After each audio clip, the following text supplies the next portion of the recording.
আমি চাই আপনি বেশি মনোযোগ থাকতে হলে কখন ভালো করতে হলে অবশ্যই ব্যবহার করে নেই, এজন্য আমাদের মেয়ে যতটা ভালো হবে না। আমার এই কথা আমি বাংলাদেশ থেকে জিরো করে বন্ধ হয়ে যাবে, জিরো করে বন্ধ হয়ে যাবে।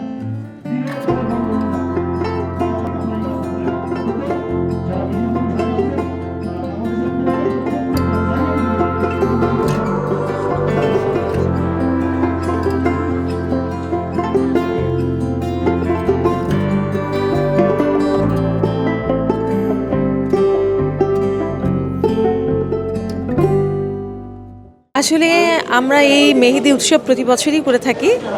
আর এই প্রতি বছর করার পেছনে যেই কারণটা রয়েছে সেটা হচ্ছে মেহেদি ছাড়া আসলে নারীদের সাজসজ্জা সম্পূর্ণই অপূর্ণ থেকে যায়। আর এটা হচ্ছে গিয়ে আনন্দের রং, এই আনন্দের রং ছড়িয়ে দেওয়া আমাদের উদ্দেশ্য। আর শুধু নারীর কথা বলবো না, একটা ছেলেদের জন্যও কিন্তু মেহেদি অনেক সৌন্দর্য বৃদ্ধিকারক একটা অনুষঙ্গ। ছেলেদের ভিতরে অনেকে মাথার চুলে দিচ্ছে, অনেকে দাড়িতে দিচ্ছে, আর মেয়েরা তো হাতে দিচ্ছে যখন, তার সৌন্দর্য আরও বহুগুণ বৃদ্ধি পেয়ে যাচ্ছে।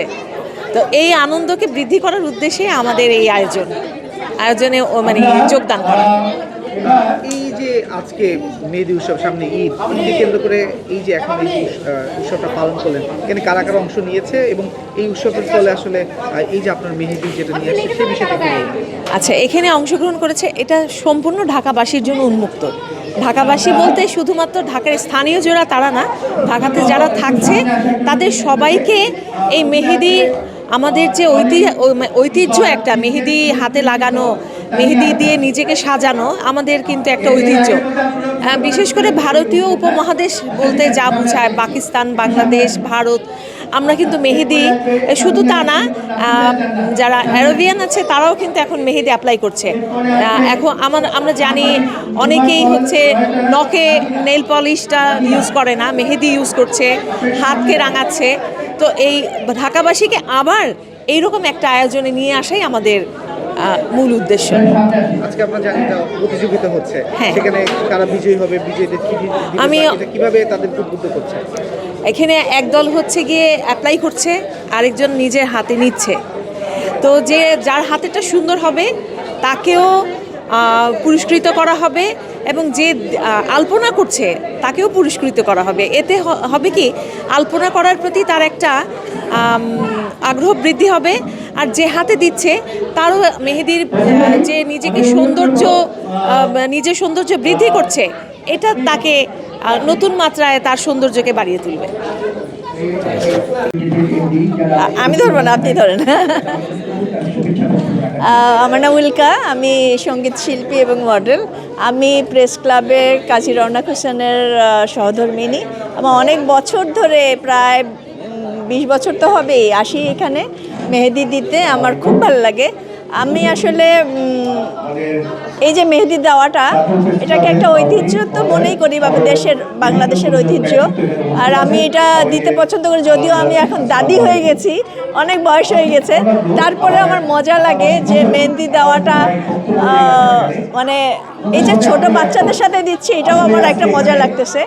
আমি এটা খুব এনজয় করতেছি, এবং আমি চাই এই জিনিসটা, মেহেদি উৎসবটা যেন শুধু প্রেস ক্লাবেই না, দেশের বাইরে বা অন্য জায়গাতেও যেন এরকম হয়, এবং সবাই মিলে আমরা মেহেদি দেই। এটাই আমার আশা।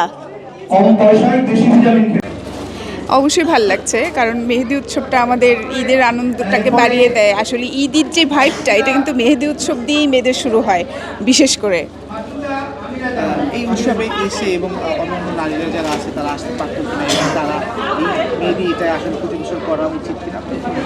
হ্যাঁ, প্রতি বছরই তো হচ্ছে, প্রেস ক্লাবে প্রতি বছরই মেয়েদের জন্য এই আয়োজনটা হয়, এবং এটা অ্যাপ্রিসিয়েট করার মতো, কারণ আমাদের ঈদ আনন্দটাকে আসলে বাড়িয়ে দেয় এই উৎসবটাতে। আবার অনেকের সাথে দেখাও হয় না, উৎসবের মাধ্যমে কিন্তু মানে আজকে থেকেই শুরু হয়ে গেল ঈদের উৎসব বেসিক্যালি। এতে আসলে নারীকে কতটুকু জাগ্রত করে বা অবশ্যই নারীর সৌন্দর্য বৃদ্ধিতে মেহেদি সাজের এই মানে মেহেদির যে সাজটা, এটা কিন্তু আমাদের একদম হাদিসেও বর্ণিত আছে যে হযরত মুহাম্মদ সাল্লাল্লাহু আলাইহি ওয়াসাল্লাম কোনো এক সময় কোনো একজন নারীকে দেখেছিলেন হাত শূন্য হাত, মানে মেহেদি সাজানো ছিল না, তো উনি বলেছিলেন যে এটি কি কোনো পুরুষের হাত নাকি মহিলার হাত। তো ওখান থেকে আমরা কিন্তু বুঝি যে মেহেদিটা কিন্তু আমাদের হাদিসেও বর্ণিত আছে মেয়েদের অলংকারের ব্যাপারে, অলঙ্কিত করার ব্যাপারে। Thank you. থেকেই বলি যে আমি হচ্ছি এবার প্রথম মেম্বার। তো হ্যাঁ, আগে যখন এই উৎসবটা হতো তো আমার অন্য কোনো কিছুর লোভ ছিল না, এই মেহেদি দেওয়ার খুব একটা ইচ্ছে হইতো যে আমি যদি মেম্বার হতাম আমিও এরকম মেহেদি দিতে পারতাম। তো সেই জন্য আজকে আসা, কিন্তু সংক্ষিপ্ত হয়েছে মনে হয়, শেষ হয়ে গেছে, সেজন্য নিজেরটা নিজেই বসে বসে দিচ্ছি। ভালো লাগছে খুব, এবং আরেকটু সময়, বেশি সময় নিয়ে আমার মনে হয় এটা করা উচিত, তাহলে সবাই একটু দিতে পারবে।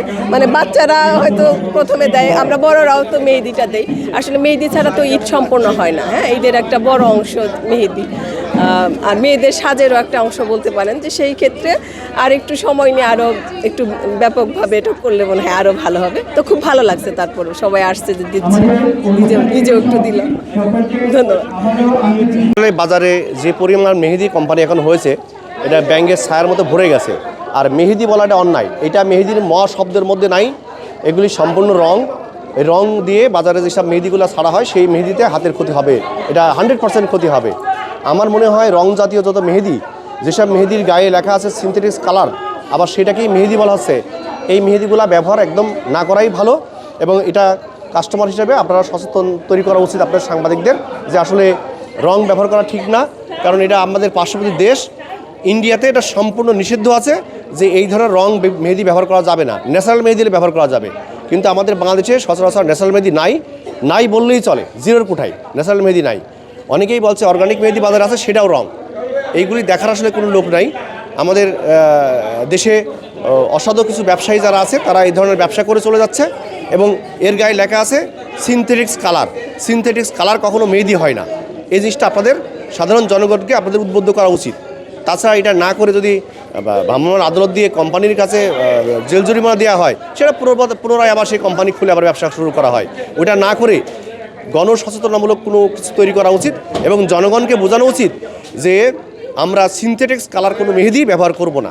আমি একজন কোম্পানির মালিক হিসেবে যেটা বলতে চাই সব কাস্টমারের কাছে, যে সিনথেটিক্স কালার মেহেদি যেন কেউ ব্যবহার না করে। এটা আপনাদের মাধ্যমে এটা আমি জানতে চাই সবাইকে, এবং আপনারা এটা প্রচার করেন। সব যারা ইউটিউব চ্যানেলগুলি মেনটেন করছেন, বা টিভি চ্যানেল হোক, প্রিন্ট মিডিয়া হোক, সবাই যদি এরকম বলে, তাহলে পার্শ্ববর্তী দেশ ইন্ডিয়ার মতো আমাদের দেশেও এই মানে কালার মেহেদিটা একবার উঠে যাবে। ন্যাচারাল মেহেদি বাজারে বিক্রি করুক, এতে করে আমাদের কোনো আপত্তি নাই।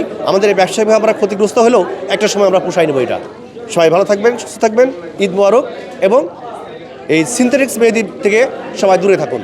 আসসালামু আলাইকুম।